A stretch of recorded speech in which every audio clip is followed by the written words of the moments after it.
Hey guys, I just wanted to take a minute to show you how to create an editable worksheet, an editable PDF that you can upload to an assignment in Google Classroom.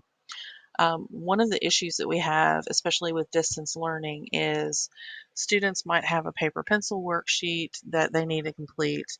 Then they have to go about figuring out how to scan it and upload it and attach it to their assignment so that they can turn it in and we can grade it. This cuts all of that out. It actually creates a worksheet that you can attach directly to a Google Classroom assignment, and all they're actually going to have to do is complete it online and then click turn in, and everything is completed. So this is going to be a math worksheet, so it's going to end up uploaded to my Algebra 1 class. So what I have done is I have already gone online and I have found a worksheet that I liked, that I think would be a good fit. And I use my little snipping tool down here to make a snip of it. And I save that as a PNG file. And you're going to see what I'm going to do with that in just a second. So I'm going to go and I'm going to create a new Google Slides presentation. Just about everything that I create to go into my Google Classroom to create videos and so on and so forth is through Google Slides. It is just that versatile. There are so many things that you can do with it, that that's just really kind of my starting point for everything. So I'm going to name this Math Constructed Response. And then the next thing I'm going to do is I'm going to get rid of the stuff that somebody already decided to put on here for me. I like to put my own stuff on here, so I'm going to just start with a blank slate. Now the next thing that I'm going to do, regardless of whether this is going to be an editable online worksheet or is going to be a presentation that I'm going to present on a screen or whatever, is I like to make my slides the size of a piece of paper. If for some reason I wanted to print any of them out, if it's already the size of a piece of paper, that's just going to make printing that much easier.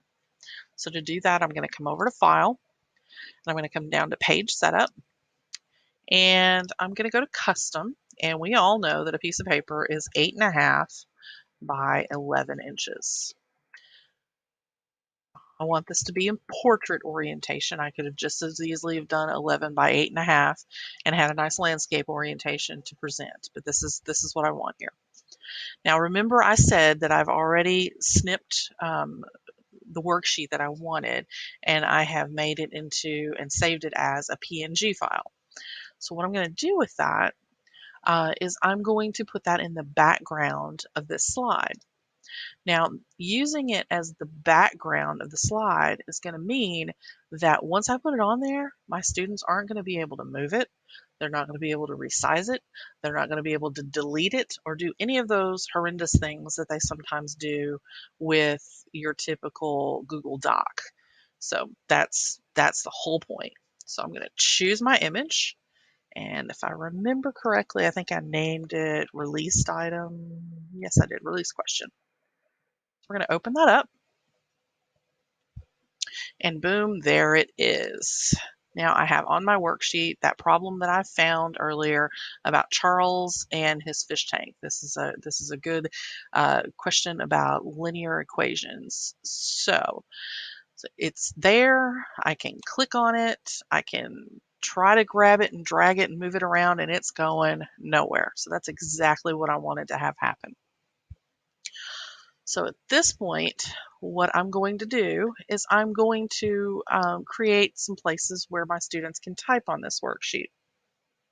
Now, you could use pretty much any of these tools up here. If your students needed to draw you a diagram, they could use the shape tools, they could use the line tool. If they if they happen to want to do that sort of thing, they could do a lot of different things here to answer this question. But the big thing that I'm going to have them to do is to just type some text onto this particular one. So I'm going to create a text box, and I'm going to put it right here. Now, this particular text box, when I let go of this, when I click off of this, it's not going to show up. It's going to look like there's nothing there. So I'm going to go ahead and type in there, type your answer here. That way they know, hey, I can click here and there's something I can do in this spot. So, see what I mean about it just disappearing? Then while I'm at it, because there are blanks down here, which would indicate, hey, I need to put answers down here as well, I'm going to put some text boxes down here as well so that they can kind of put their really succinct answers in these blanks. Okay, so there we are. So what we have is our editable worksheet that's ready to go. And it is saved directly, obviously, to my Google Drive. Now that I have that there, I'm going to go over to my Algebra 1 class, and I am going to notice I've already started to set up my Algebra 1 class. And our first unit, we're working through with illustrative math. Our first unit that we're going to start with this year is Unit 2. I didn't forget Unit 1. It just isn't, we're just not going to use it. So I'm going to start off and I'm going to create an assignment, and we're going to call it Charlie and his fish tank. So my instructions, I'm going to have them to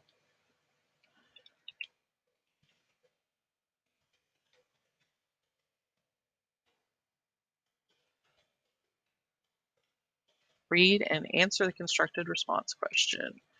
Type your answer directly on the worksheet. When you are finished, don't forget to click turn in because they forget.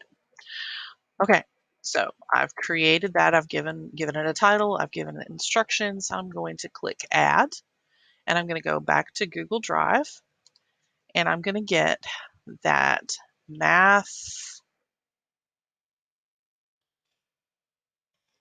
Why I can't type today. That math constructed response. Now here's something really, really important. This says students can view file. I want them to be able to do more than view the file. I want them to be able to interact with the file. I want them to be able to turn in their own version of the file. So I'm going to make a copy for each student.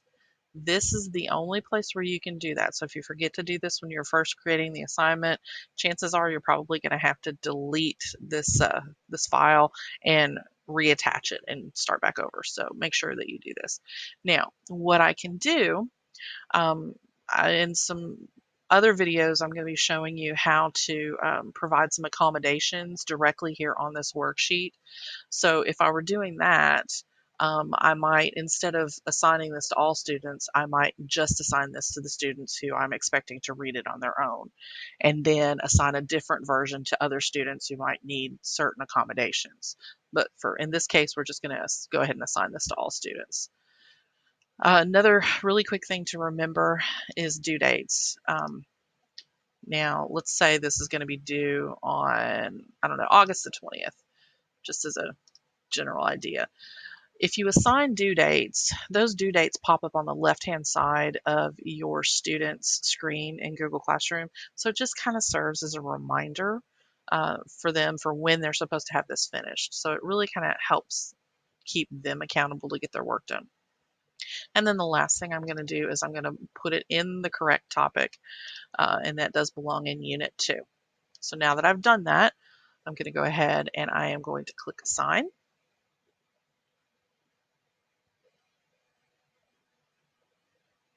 And it's going to take its sweet time. There we go.